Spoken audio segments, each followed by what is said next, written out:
Hi guys, मैं हूँ advocate Furqan Ali. पहली वीडियो के माध्यम से आपसे मुलाकात हो रही है। हम इस वीडियो में बात कर रहे हैं कि ज़मानती कैसे बना जाता है और ज़मानती क्या क्या जिम्मेदारी होती हैं। अगर इन सिचुएशन ज़मानती मुलजिम को कोर्ट में पेश नहीं कर पाता है तो उसके ऊपर क्या जुर्माना लगता है और क्या सज़ा हो सकती है। चलिए शुरू करते हैं। फौजदारी मुकदमे में आरोपी को जब ज़मानत मिलती है तो आमतौर पर उससे कहा जाता है कि व्यक्तिगत मुचलके के साथ उतनी ही रकम के ज़मानती पेश करे। वह अपने दोस्त, रिश्तेदार या फैमिली के पहचान वाले को ज़मानती के तौर पर कोर्ट में पेश करता है। जो भी ज़मानती बनता है उसकी जिम्मेदारी काफ़ी बढ़ जाती हैं। ज़मानती की जिम्मेदारी केवल बेल बॉन्ड भरने की नहीं होती, बल्कि उसकी जिम्मेदारी है आरोपी को जेल से छूटने के बाद आरोपी अगर अदालत में पेश नहीं हो रहा है तो उसको अदालत में पेश करे। क्रिमिनल केस में किसी आरोपी को ज़मानत देने के साथ अदालत वह शर्त लगाती है कि मुलजिम को हर तारीख पर कोर्ट में पेश करे। उस ज़मानतनामे में आरोपी की पूरी डिटेल भरी जाती है, साथ ही ज़मानत की राशि की भी डिटेल होती है और बाकी के हिस्से में जिसमें उसे ज़मानती बनाया गया है उसकी डिटेल होती है। जैसे कि उस डिटेल में ज़मानती का नाम होता है, ज़मानती का पता होता है, वह किसकी ज़मानत ले रहा है, पूरी की पूरी डिटेल ज़मानतनामे में होती है। ज़मानती को एक हलफनामा देना होता है, उसमें बताना होता है वह आरोपी को कैसे जानता है। अगर वह रिश्तेदार है तो इस बात का जिक्र करता है कि वह रिश्तेदार कैसा है। अगर वह दोस्त है तो वह दोस्ती का जिक्र करता है कि वह दोस्त कैसा है और कैसे जानता है। यह सब बताना होता है।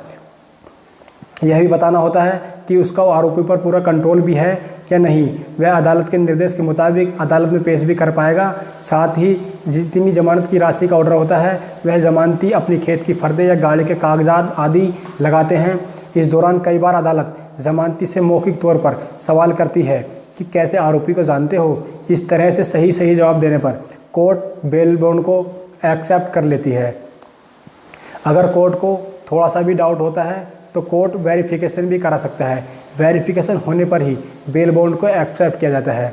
अगर पुलिस की रिपोर्ट नेगेटिव आती है, एड्रेस जो है वह वेरीफाई ठीक नहीं हो पाया जाता है, तो फिर ज़मानती के बेल बॉन्ड एक्सेप्ट नहीं किया जाता है और आरोपी से दूसरे ज़मानती लाने के लिए कहा जाता है।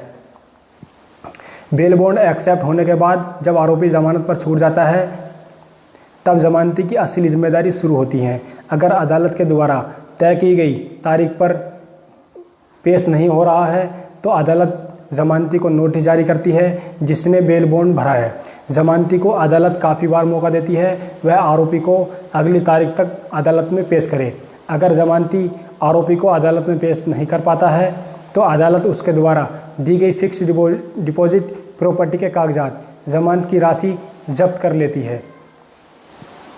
राशि जब्त होने के बाद आरोपी की ज़मानत रद्द हो जाती है और उसके नाम गैर ज़मानती वारंट जारी कर दिए जाते हैं।